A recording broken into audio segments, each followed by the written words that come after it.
The food of Tatewari. The Wirarika step off the truck and quickly get to work. They place their meager baggage, forming a circle around a place indicated by the marahakame. There is heard the characteristic sound of the bullhorns, and at the same time, the majority of the jicareros. This time without Luciano and Antonio. Form a line and go off into the desert. They take us so much by surprise that only some of us Tiwares manage to join. Around a third of the Wirarika remain as well. The column advances with a synchronization they never lose. Now and then, one of them sounds a bullhorn, and the others respond by sounding theirs, along with jubilant cries, without slackening the pace. The music of the guitar and violin is always present, bestowing a festive air to the moment. Always when the memory of these walks comes to mind, or of the dance of the jicareros, and what I felt from having participated in them, I am amazed how among the Wirarika, they produce a peculiar state that I have not seen anywhere else. This state has to do with the meaning of the word fiesta, which for us usually implies mirth with laxity, the dispersion of attention. I remember my surprise years ago when I observed that they often called their most profound rituals fiestas, speaking of the fiesta of the corn, the fiesta of the drum, and so forth. As I got to know and participate in the different rituals, I could see that for them, the experience of the fiesta is very different from ours. Their state is without a doubt festive and joyful, but different from the soirees of modern people. Their attention is not dispersed. On the contrary, it increases. The result is that while they are very joyful, they never fall into laxity. They place themselves into states of high concentration and heightened awareness, without solemnity, but with joy.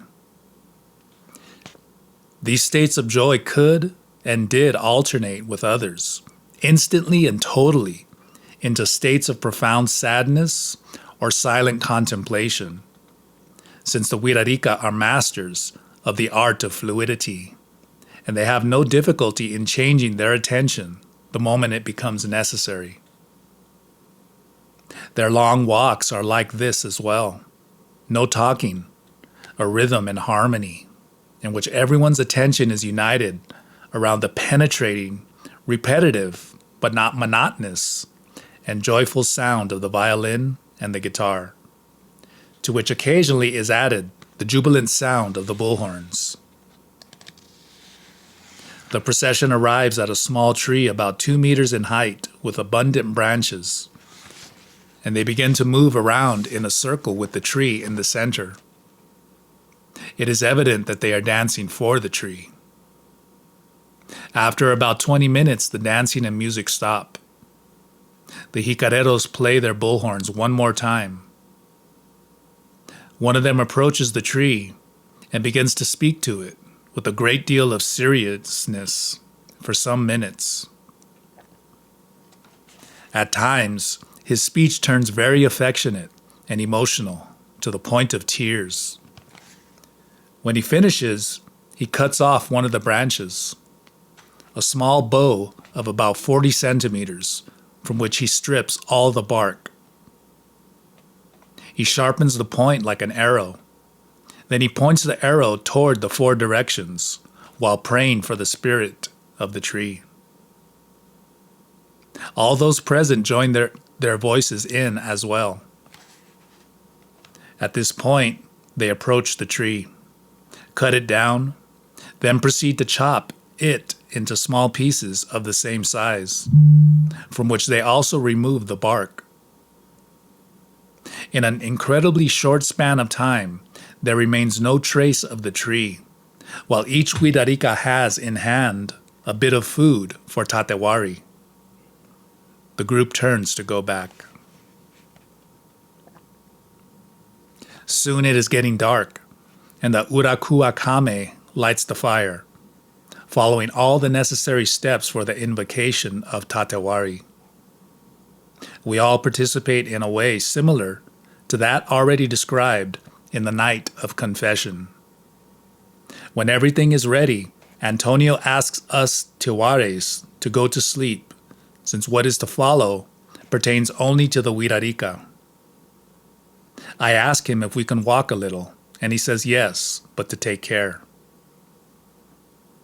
We take the opportunity to practice one of our favorite activities when we are in uninhabited areas, walking in the dark without flashlights or candles. Its practices has taught me that, if carried out correctly, the walking increases our attention, allowing unusual means of bodily perception to come to the fore, while sight plays a secondary role.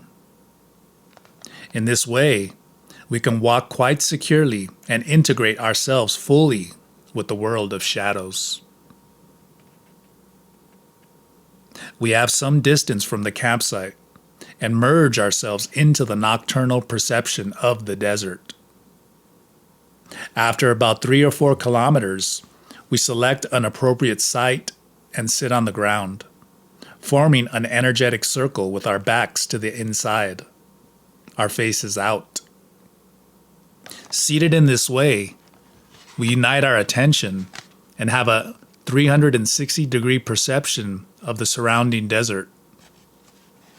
Later, we bend our heads backward until they touch, and we unify our perception of the stars.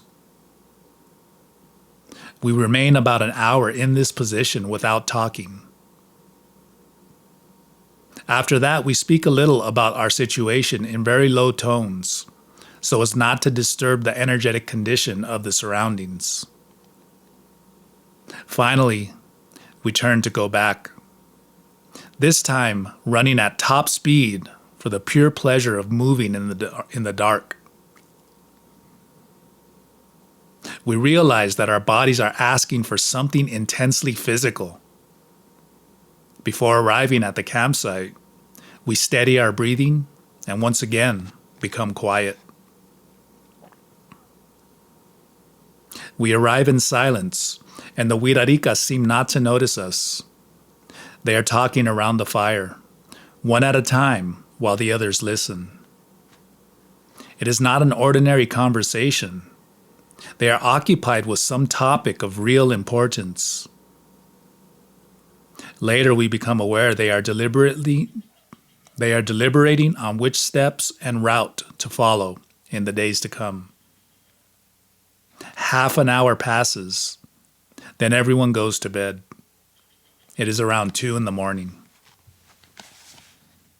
Regarding that night, in which apparently nothing happened, Tayau told us, during a trip to the mountains we made 3 months later, that it was a very important night, since it was then the Marahakame, Antonio, opened the door, giving access to Human Koluabai.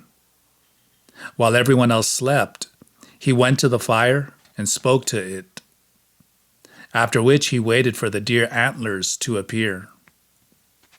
When that happened, he took them between his hands and brought them out from the fire, indicating that we could enter Human Koluabai and hunt for hikuri. Tate matinieri.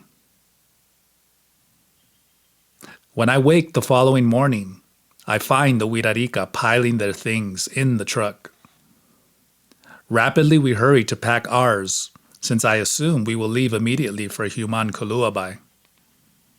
To my surprise, however, once the things are on the truck, the pilgrims, instead of climbing on, form a long line, which this time includes everyone.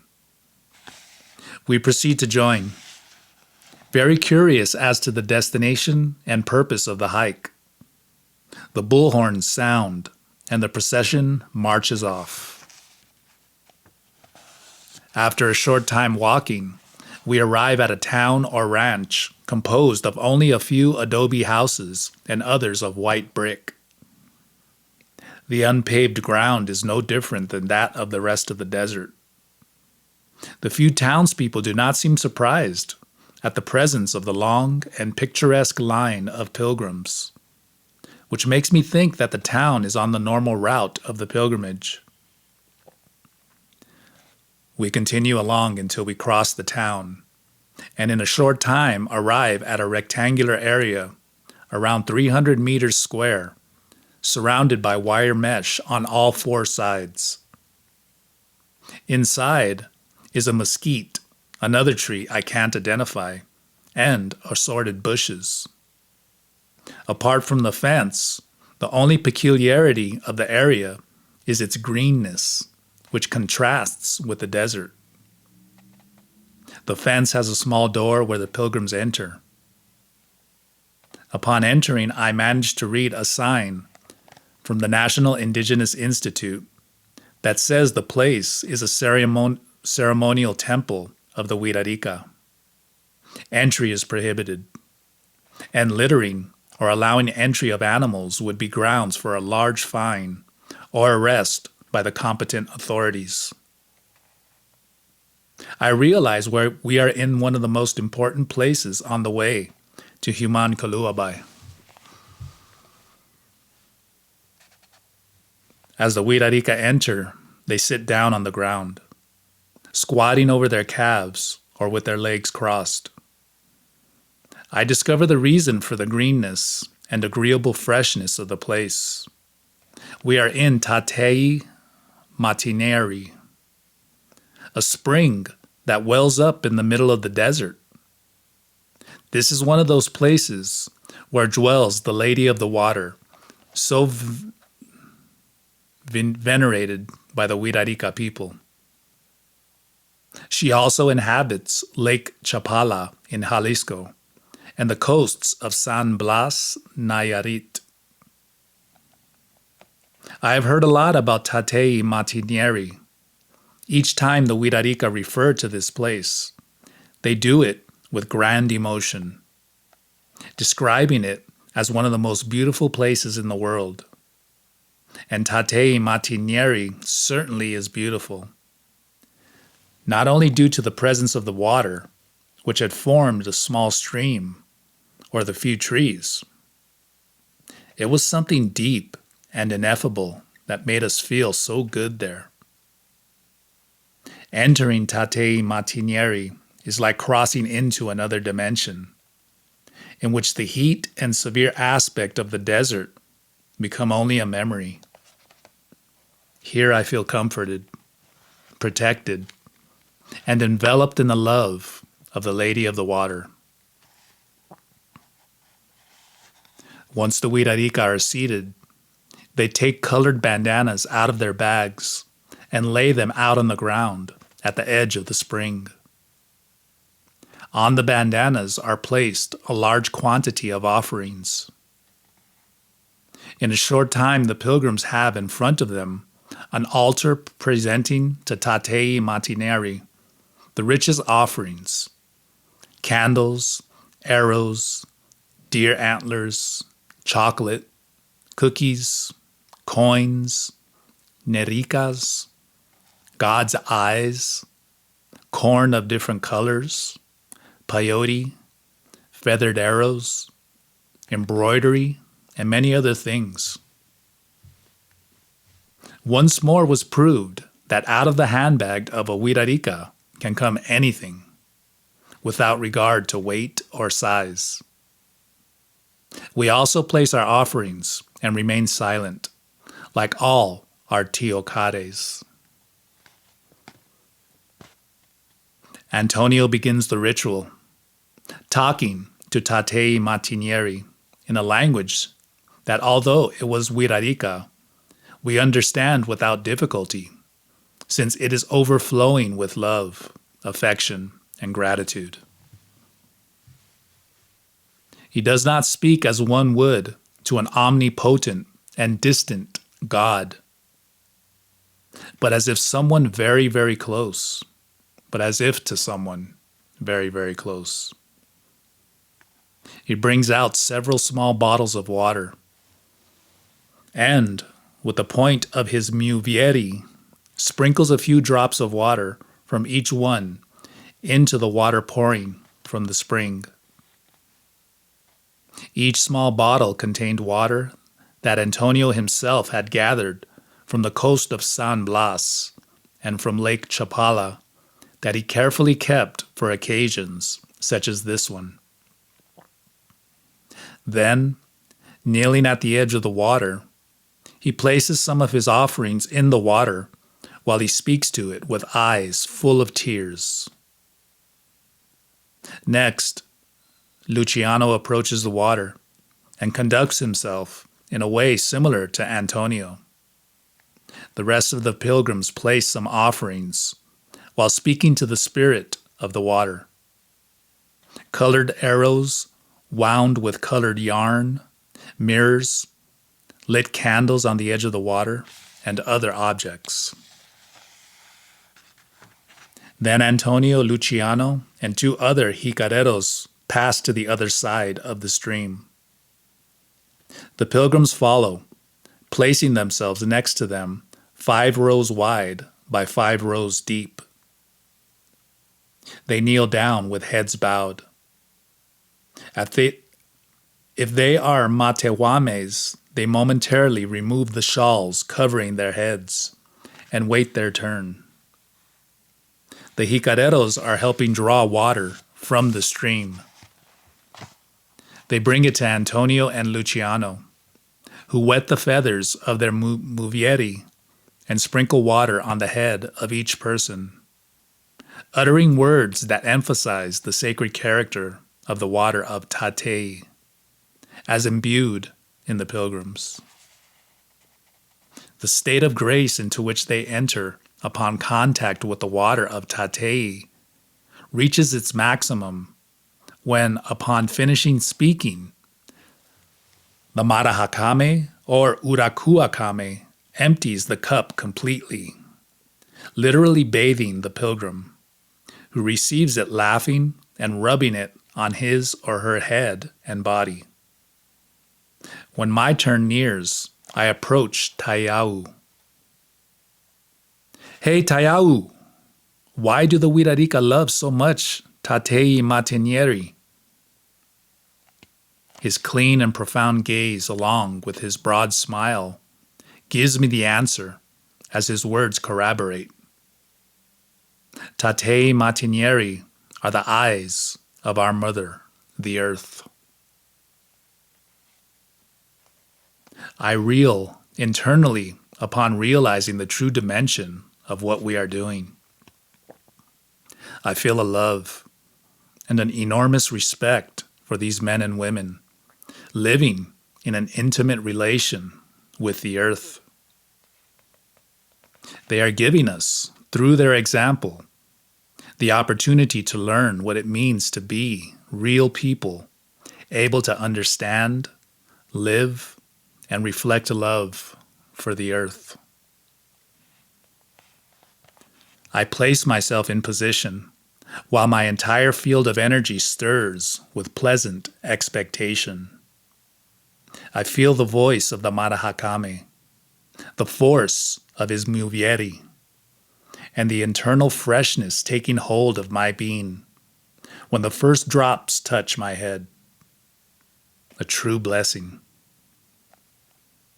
The stream of water bathes me, and I feel the wonder of being alive, the privilege of sharing this incomparable world alongside such human beings as these, enchanted with love for the earth and with the greatest mystery of all, to be alive still.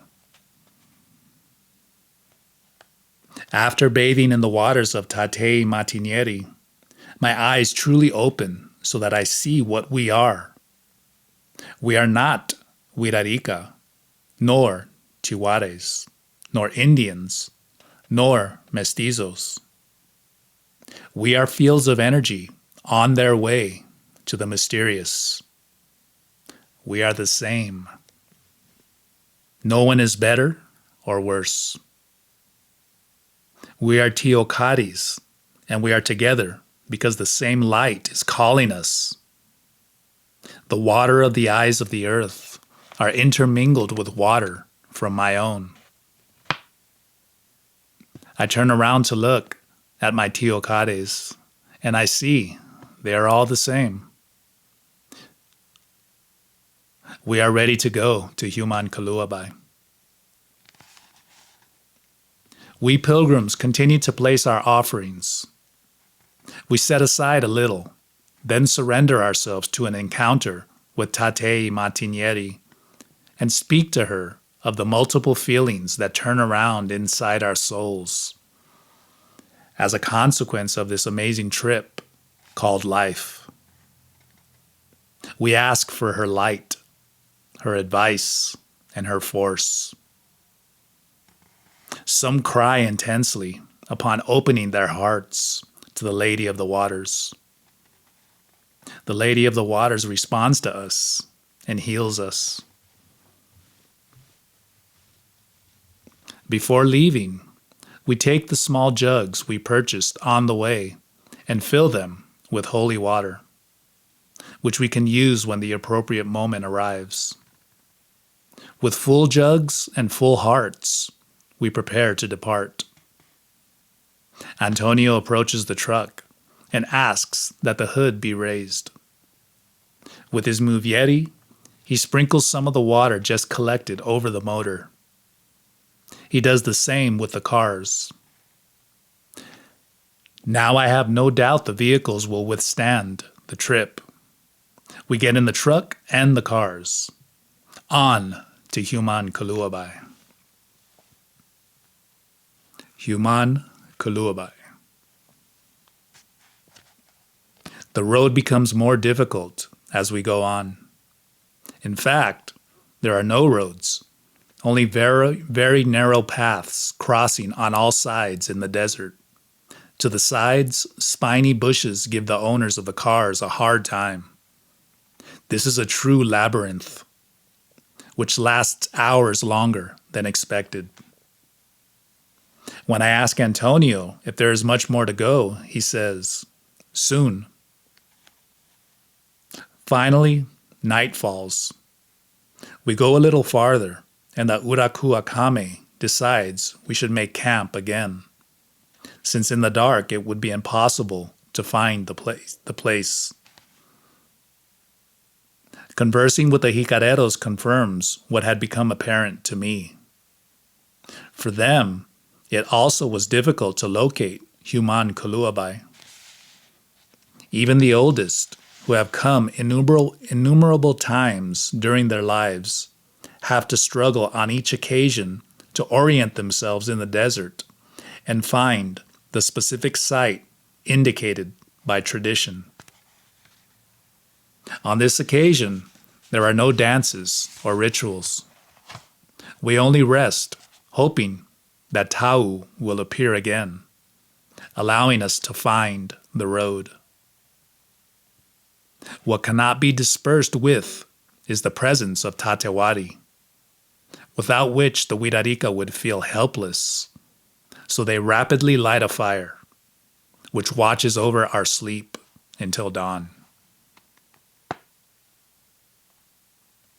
As soon as the sun shows on the horizon, activity commences.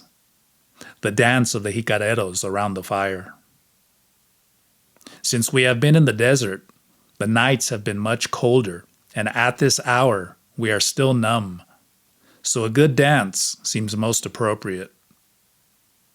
They form the habitual line, sound the bullhorns, and let the notes of the violin and guitar be heard. We Tiwaris also dance. Each time we comprehend better the internal meaning of these dances. Only now I feel so close to my Wirarika brothers that I feel ridiculous dancing outside the line. Without thinking about it more, I enter the line of the Wirarika, just behind Antonio, whom I've known for a long time. To my surprise, all the Wirarika are delighted, making gestures of approval, causing the rest of the Tiwares to also join the line of dancers. At this point in the trip, we are all equally dusty, and the distinction between Tiwaris and Wirarica, which was apparent at the beginning, is gradually disappearing. Now that we dance together, I understand many details that had escaped me in the dance of the Jicareros. We are representing the trip to the sacred places. The sounds of the bullhorns are heard. Now we arrive at Rapavillame. Hurrah! They all respond. Now I am seeing Lake Chapala, and I even see the little boats. The dance continues for a long time. The effort to make the appropriate dance steps, keeping the correct distance from the ones ahead and behind, places us in a state of increased awareness, especially when we dance backward without turning to the side. It is necessary to feel the dancer behind, following in the same manner as before when we followed the one ahead. Heading the line is Julio, playing his violin. His music urges us on so we could follow him indefinitely, no matter where. After greeting the day dancing, we feel alert and in the best of spirits, ready to continue our search. The dance this morning broke the barriers between the Wirarica and Tiwares, to the point where I ask myself if they had ever existed, or were only a product of our imagination. Later, Antonio would tell me that we shouldn't be in doubt about participating in everything, since that is precisely what they expect from us. If the Jicareros had accepted us, we were accepted completely. There was no need to hesitate. The state of attention in which the entire group of pilgrims finds themselves is not an ordinary state. A feeling prevails of looking for something very valuable, but at the same time very evasive. Although there is no conviction in the heart, no one would say the battle is won. The trip to Humanculuabai has never been considered an easy one. The uncertainty of the Matewames grows, and at times they doubt if they really will arrive at that mythical place of which they have heard so many marvelous things. With every step, we seem to get further away. After an hour of advancing through the desert, we get the impression the area is divided into squares by paths that appear from all directions, offering many possibilities at once. The guides do the best they can, while the cars face great difficulties with the terrain. The paths are like two canals through which the tires pass, and between them is a rib that often scrapes the bottom of the cars. At many points, we have to get out since the cars get stuck. Toward the edge of the paths, there is no possibility as they are full of spiny bushes. We put up with it and keep going. We well know we haven't come here for a day in the country. Now and then we come across small settlements that look as though they are populated by phantoms. I wonder what the people here could do for a living. It just so happens that one of the most solitary dwellings is called the Souls, from which we can imagine all sorts of things. Unexpectedly, the truck stops. We get down to see what happened. One of the Wirarica says, "We've arrived at Humanculuabai." I look around, but I don't see any difference between this and the countryside through which we have been passing. The Wirarica lay their things in a small clearing, free of bushes, where there is at least one mesquite tree. There is always one at sacred sites. And this seems to me to be special, since we have seen no other mesquite since Tatei Martinieri. I look at the place, trying to observe what makes it different from the rest of the desert.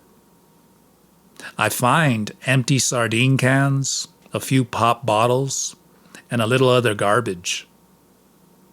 Under a bush at the edge of the clearing, I also discover peyote cactus planted in a special order, giving the impression of being an altar.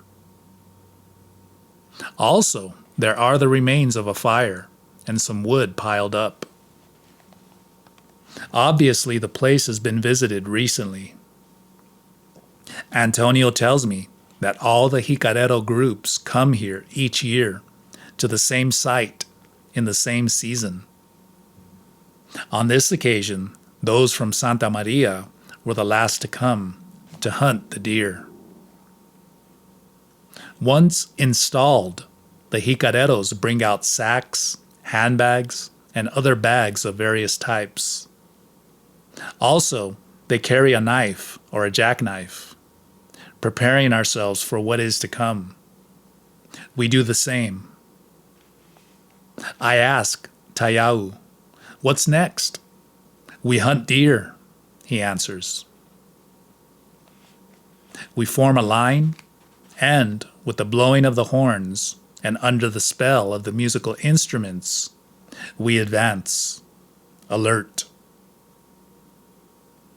We follow one of the many paths, walking several kilometers from the campsite. The Urokuakame indicates for us to stop. Antonio steps to one side of the line, and all turn to watch him. He takes out his muvieri and points it outward toward the field of the desert, moving his arms slowly, covering the area in front of him. He begins to speak as if praying, while indicating with his muvieri in which directions the hunt of the deer will be carried out. Tayawu explains the instructions to us.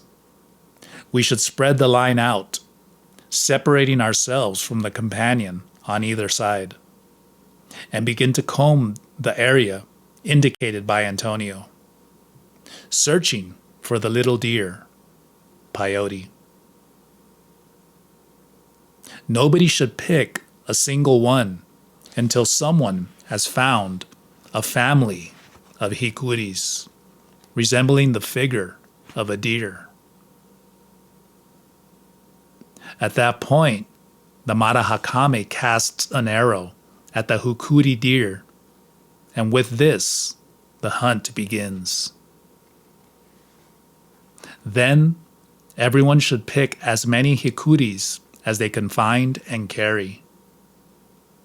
To be the first to find the hikuri in the form of a deer would be a sign of good fortune for the one who should be so lucky. Before starting, we all cut a small branch from the surrounding bushes and rub it over our bodies to protect us against any unpleasant small animals we might encounter during the hunt.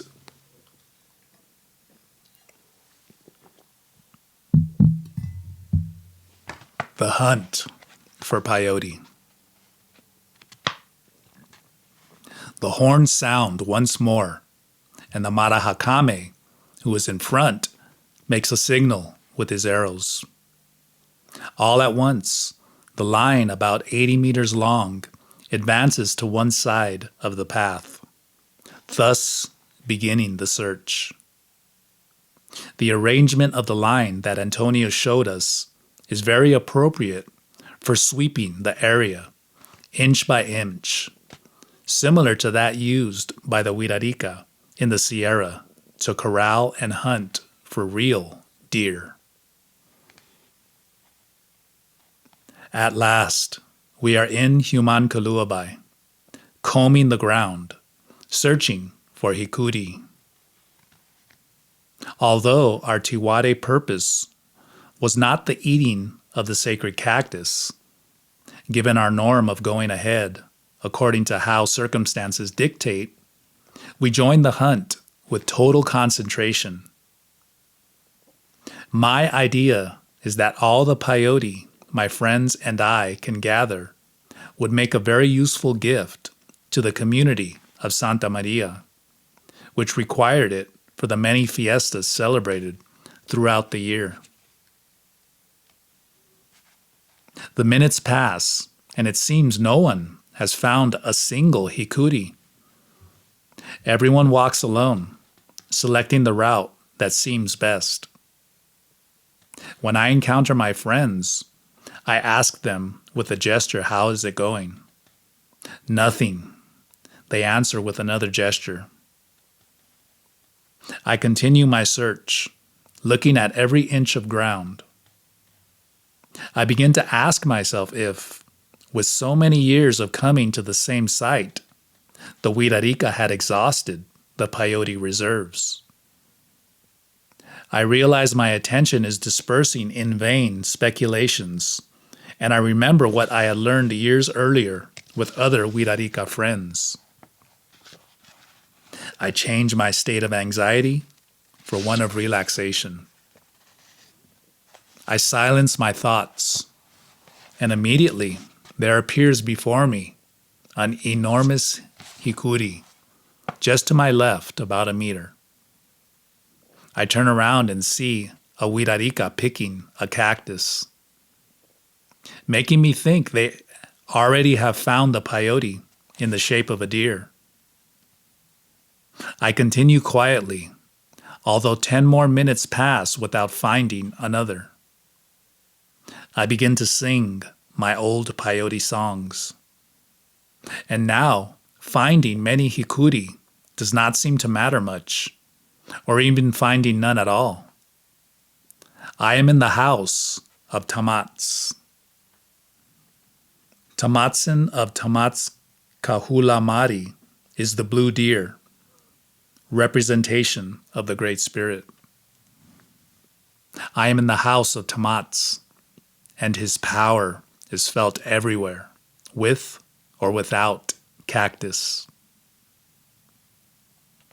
As soon as I am content, cactus begins to appear everywhere. Here there are 3 together. I bend down to pick them, first asking their pardon for cutting off their lives. I explain to them that the Wirarica need them to look for Tamats. I feel that they understand. I pay a lot of attention, cutting them with great care, leaving the root in the earth so another hikuri will grow in its place. I continue with my hunt, and soon my bag is full. I see that my friends have also found some, although not all have had the same luck.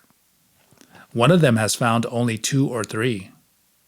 "Don't be discouraged," I tell him. "The amount is not important." I look at the Wirarica, and some of them already have a sack full. My goodness, how do they do it? Our friend Tayau travels with his young wife, Alicia. She always carries at her breast or on her back their small son, less than a year old. She participates together with her baby in the hunt for the deer, like any other pilgrim. For certain, they have gathered quite a bit of peyote. Surely the majority of the Wirarica have come to these places since they were infants as well. Unlike city dwellers who search for the experience of psychedelic plants, the Wirarica do not have chaotic hallucinations.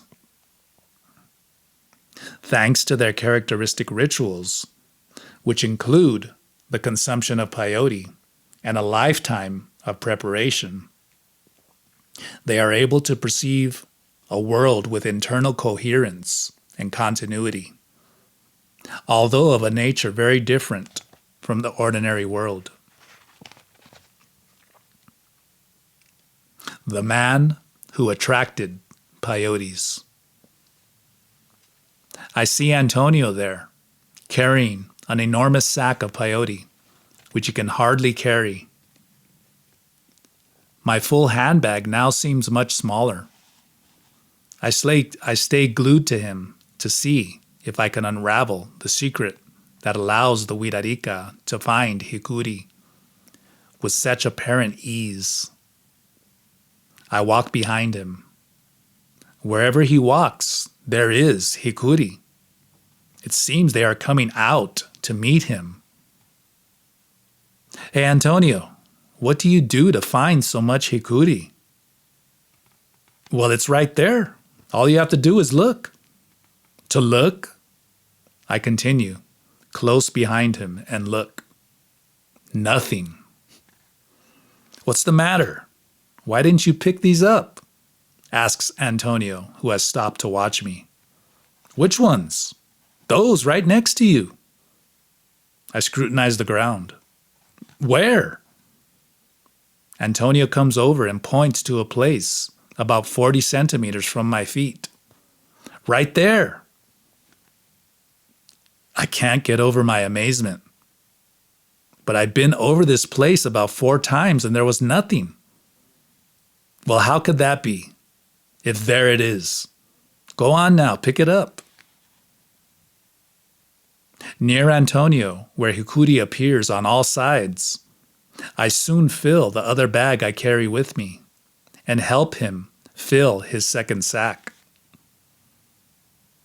When he feels that is enough, the Marahakame turns toward an enormous desert plant.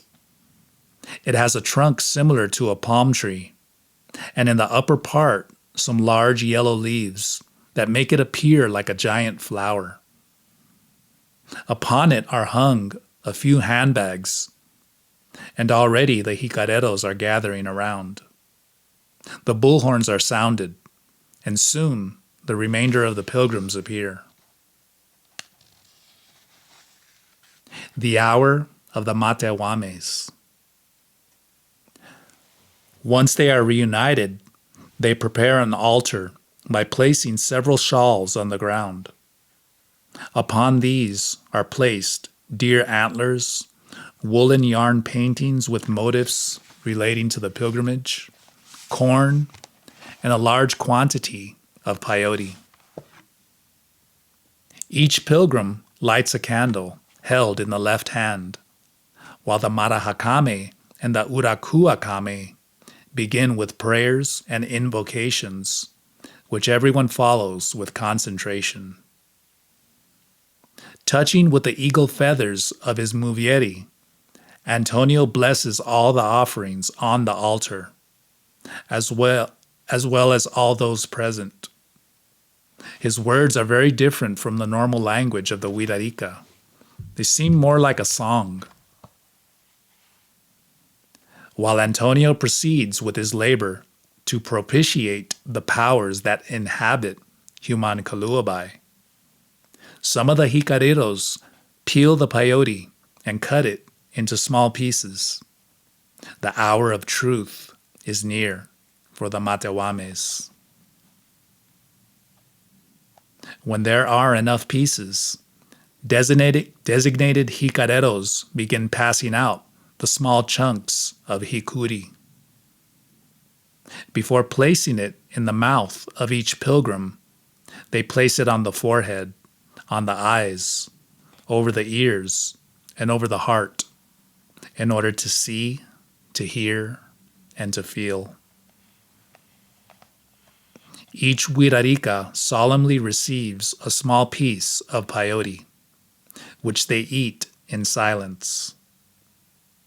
The matewames, going for the first time, receive a bowl overflowing with a large quantity of peyote. I receive with respect and gratitude my little piece of hikuri and the blessings of Antonio. Later, with curiosity, I observed my friends confronting, for the first time, the very strong and bitter taste of peyote. Of course, in spite of the fact they are matewames, they are not forced to eat hikuri in great quantities. Rather, they have the option to take a lot, a little, or nothing. Power plants versus drugs. The relationship of the Wirarika with peyote is something very unusual, which cannot be compared, nor is it in any way similar to what peyote and other psychedelic plants represent to modern people. This has to do with the preparation they undergo during their lifetime, in which peyote has a deep religious significance, allowing the effects of the sacred cactus to constitute complete spiritual experiences. For a city person, the experience with peyote is similar to their experience with other drugs in general, be it marijuana, hashish, LSD, hallucinogenic mushrooms, or any other. Their experience remains within the same hallucinogenic parameters in which they perceive distorted and chaotic images of the world they know. The Wirarika, on the other hand, do not hallucinate, nor are they submerged in chaos. Rather, they penetrate into the spiritual world, which their elders have told them about since earliest infancy, and toward which they are approaching little by means of training their attention and perception. A collective dream. Pedro de Haro told me the Wirarika do not believe in their gods, but they perceive them directly. He was referring to the concrete fact that through different procedures, one of which is the ritual use of peyote, they are capable of penetrating a non-ordinary reality, which the Wirarika have sustained collectively throughout the centuries, and which they invariably maintain with a feeling of continuity. The gods and spirits the pilgrims see, and with whom they interact at Humankuluabai, are the same ones maintaining the same attributes as those perceived by the Wirarika ancestors centuries ago.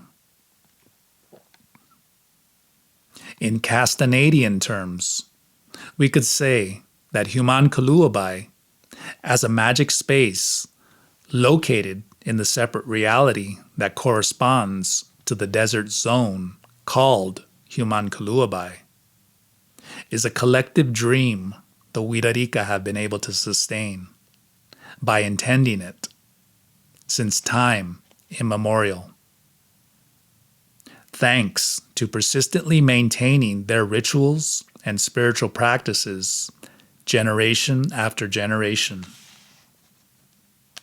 On that side of reality, the Wirarika do not become confused or scared. Rather, they know what to do, and within it, they move with complete precision. Everything they perceive has a special significance. Not only have they been able to move their assemblage points to the precise position into which they can perceive the separate reality existent in Humankuluabai, they can also fix them in that position. What's more, since they accomplish this procedure by means of a collective ritual in which their attention is aligned with that of their companions, the result is that everyone fixes their assemblage point on the same position and perceives the same separate reality in the same way as the Wirarika of ancient generations. Such a transformation in perception, movement of the assemblage point, does not rely on the consumption of peyote as its principal element. This is achieved, fundamentally, thanks to the specialized use of attention and of saving energy, generally obtained through various practices of abstinence. For example, fasting, celibacy, or avoiding anger. All of this produces the appropriate intent, and the ingesting of a small piece of peyote is no more than the spark that initiates the process, having an effect more symbolic than physical. Only the matawame or novice must consume abundant quantities of peyote, while the experienced jicarero requires very little or none, to the point where he or she can penetrate into the separate reality without consuming anything. On an everyday level, the peyoteros can be observed taking now and then a small quantity of hikuri. My personal experience, after my initial encounters with the Wirarika, allowed me to discover that a minimum quantity of a hikuri, the size of an olive, does not produce hallucinations, but rather great mental clarity and notable physical vigor, which makes it very appropriate for long journeys on foot. The same amount is also beneficial for many non-serious illnesses, such as colds and muscular aches. The true key to the ritual. As far as rituals go, the consumption of a small portion of peyote is only one element that by itself will not superimpose non-ordinary reality over ordinary reality. This requires many other factors, such as the offering to power. I refer to unusual efforts on behalf of life that are carried out in our own lives as a preparation for some important experience relative to the spirit. Periods of fasting and abstinence, discipline, stopping the internal dialogue, dances, and so forth.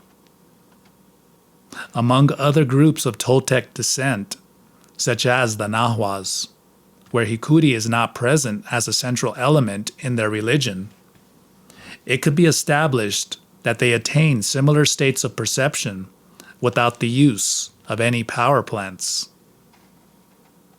The man in the city, or the hippie, who is quite asleep and lacking in available energy, generally will not notice the effects of such a small portion of peyote, and will have to consume several whole buttons to be able to hallucinate, while obtaining ordinary, weakening, and on occasion, dangerous results. We remain in the circle, which surrounds the offerings, long enough for the matawames to finish their bowls of peyote. Occasionally, the jicareros take a slice.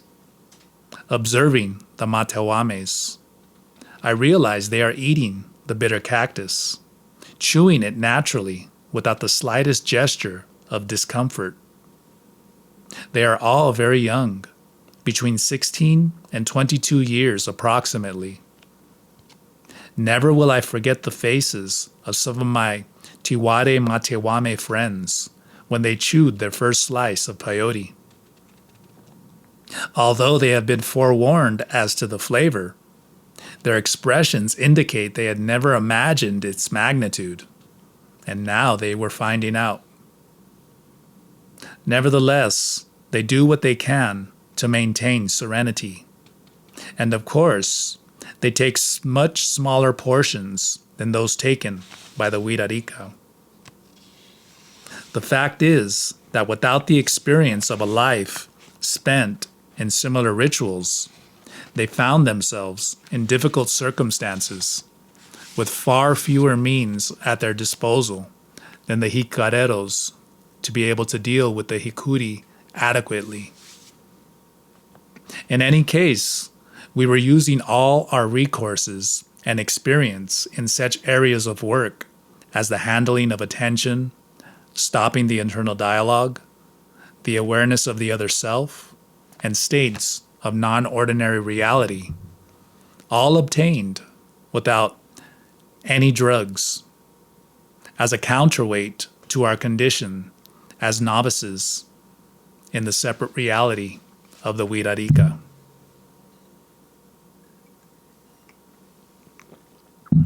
Paradise on earth.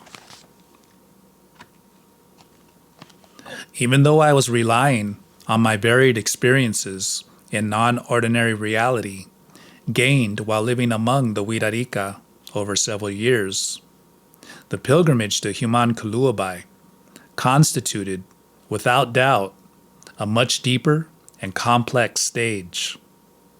The effects were evident not only in the elements of the ritual, but also in the states of attention we were achieving with the passage of time. Partly, it was the length of the pilgrimage and all the rituals it involved, but mainly it was the very deep significance the Wirarika attribute to Humankuluabai, the paradise, the place that tells them of their destinies, the home of Tamats Kahulamari, teacher of the Marahakames, and one of the most important powers for every Wirarika. From the beginning of the pilgrimage, I could perceive clearly the fear of the Matawames, who did not know what Humankuluabai was, alongside the emotion and joy of the Hikareros who had gone and who knew.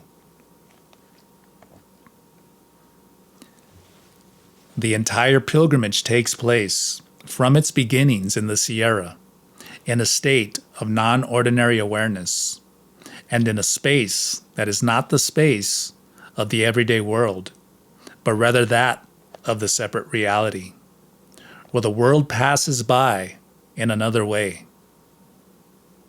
At each moment, during the rituals, or when we are moving from one point to another along the sacred route, we have visions of that other world in which Wirarika were present. On occasion, we penetrate the vision and ourselves become magic beings congruent with that world. At other times, the vision speaks to us of our lives. Seen from this perspective, they reveal aspects that required a change or that would permit us a silent, profound, and exact understanding of matters that in everyday life are confusing. Many answers to questions that have been with us for a long time are given when we least expect them. Most liberating is finding self in a state outside the ego and its demands for self-confirmation. Here, in this desert, among these men and women, and in a moment such as this, history does not matter. Neither the personal nor that of our respective societies. We are equal. One more mote of dust in the mystery of the world. What wonder! What profound peace to forget the unreal self in which we live, almost full time.